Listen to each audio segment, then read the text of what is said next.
ರಾಮದುರ್ಗ ತಾಲೂಕಿನಲ್ಲಿ ಇಂದು ಕರ್ನಾಟಕ ರಕ್ಷಣಾ ವೇದಿಕೆ ಟಿಎನ್ ನಾರಾಯಣಗೌಡರ ಬಣದ ವತಿಯಿಂದ ರಾಮದುರ್ಗ ಘಟಕದ ವತಿಯಿಂದ ಎಲ್ಲ ಪದಾಧಿಕಾರಿಗಳು ಸೇರಿ ಇಂದು ಕನ್ನಡದ ಹೋರಾಟಗಾರರು ಕರವೇ ರಾಜ್ಯಾಧ್ಯಕ್ಷರಾದ ಟಿಎನ್ ನಾರಾಯಣಗೌಡರ್ ಅವರ 60ನೇ ಜನ್ಮದಿನವನ್ನು ಆಚರಿಸುವ ಮುಖಾಂತರ ತಾಲೂಕಾ ಸಾರ್ವಜನಿಕ ಆಸ್ಪತ್ರೆಯ ರೋಗಿಗಳಿಗೆ ಹಣ್ಣು ಹಂಪಲ ಕೊಡುವ ಮುಖಾಂತರ ಕರ್ನಾಟಕ ರಕ್ಷಣಾ ವೇದಿಕೆ ರಾಮದುರ್ಗ ತಾಲೂಕಾ ಅಧ್ಯಕ್ಷರು ವಿಜಯ್ ಕುಮಾರ್ ರಾಠೋಡ್, ಉಪಾಧ್ಯಕ್ಷರು ಗಣೇಶ್ ದೊಡ್ಡಮನಿ, ಹನುಮಂತ ಕುಲಗೋಡ್, ತಾಲೂಕಾ ಸಂಚಾಲಕರು ರಾಘವೇಂದ್ರ ದೊಡ್ಡಮನಿ ಹಾಗೂ ಸಾಗರ್ ಮುನವಳ್ಳಿ, ರಾಮದುರ್ಗ ನಗರ ಅಧ್ಯಕ್ಷರು, ಉಪಾಧ್ಯಕ್ಷರು, ಕಾರ್ಯದರ್ಶಿ ಎಲ್ಲಾ ಕರವೇ ಪದಾಧಿಕಾರಿಗಳು ಹಾಜರಿದ್ದರು.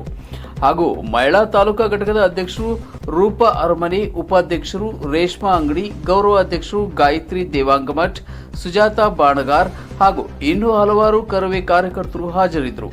ಇನ್ನು ಈ ಸಂದರ್ಭದಲ್ಲಿ ತಾಲೂಕಾ ಉಪಾಧ್ಯಕ್ಷರು ಮತ್ತು ಮಹಿಳಾ ಅಧ್ಯಕ್ಷರು ತಮ್ಮ ಅನಿಸಿಕೆಗಳನ್ನು ಹಂಚಿಕೊಂಡರು. ಅವ್ರ ಪರವಾಗಿ ಸರ್ಕಾರಿ ಆಸ್ಪತ್ರೆಗೆ ಬಂದು ಎಲ್ಲ ಪೇಷಂಟ್ಗಳಿಗೆ ಹಣ್ಣು ಮತ್ತು ಬಿಸ್ಕಿಟನ್ನು ವಿತರಣೆ ಮಾಡಿದ್ವಿ. ಯಾಕಂದ್ರೆ ನಾವು ಬೆಂಗಳೂರಿಗೆ ಹೋಗಿ ಆಚರಣೆ ಮಾಡೋಕ್ಕೆ ಆಗಲಿಲ್ಲ, ಸಾಧ್ಯ ಆಗಲಿಲ್ಲ. ಅದ್ರ ಸಂಬಂಧ ನಾವು ಇಲ್ಲಿ ವಿತರಣೆ ಮಾಡಿ ರೋಗಿಗಳ ಆರೋಗ್ಯ ಚೆನ್ನಾಗಿರಲಿ ಅಂತೇಳಿ, ಅವ್ರ ಆರೋಗ್ಯನೂ ನಮ್ಮ ನಾರಾಯಣಗೌಡರನ್ನಾಗಿರಲಿಲ್ಲ ಅನ್ನೋ ಉದ್ದೇಶಕ್ಕೆ ಅವ್ರಿಗೆ ನಾವು ಹಣ್ಣು ವಿತರಣೆ ಮಾಡಿದ್ವಿ. ಹಾಗೆ ನಾನು ದೇವರಲ್ಲಿ ಬೆಳ್ಕೊತೀನಿ, ತಾಯಿ ಭುವನೇಶ್ವರಿಗೂ ಬೆಳ್ಕೊತೀನಿ, ನಮ್ಮ ನಾರಾಯಣಗೌಡರಿಗೆ ಆಯುಷ್ಯ ಆರೋಗ್ಯ ಐಶ್ವರ್ಯ ಕೊಟ್ಟು ಸದಾ ಅವ್ರ ಹಿಂದೆ ಇರಲಿ, ನಮ್ಮ ಕನ್ನಡ ನಾಡು ನುಡಿ ಜಲ ಸಂಪತ್ತಿಗಾಗಿ ಹೋರಾಟ ಮಾಡಲಿ, ಅವ್ರ ಪರವಾಗಿ ನಾವು ಅವ್ರ ಬೆನ್ನಿಂದಿರ್ತೀವಿ. ಇದರಿಂದ ನಾವು ಕನ್ನಡ ಜನತೆಗೆ ಒಂದು ಎಲ್ಲ ಮುಂದಿನ ಪೀಳಿಗೆಗೆ ಕನ್ನಡ ಹೋರಾಟಕ್ಕಾಗಿ, ಕನ್ನಡ ಅಕ್ಷರ ನಾಡ ನುಡಿಗಾಗಿ ಶ್ರಮಿಸಲಿ ಅಂತ ಹೇಳಿ ಭುವನೇಶ್ವರಿ ಪರವಾಗಿ ಎಲ್ಲರಿಗೂ ನಾನು ಕೇಳ್ಕೊಳ್ತೀನಿ ಅಂತ ಹೇಳಿ ಹೇಳ್ತೀನಿ ಇಷ್ಟೇ. ನಾರಾಯಣಗೌಡರಿಗೆ ಇವತ್ತಿನ ದಿವಸ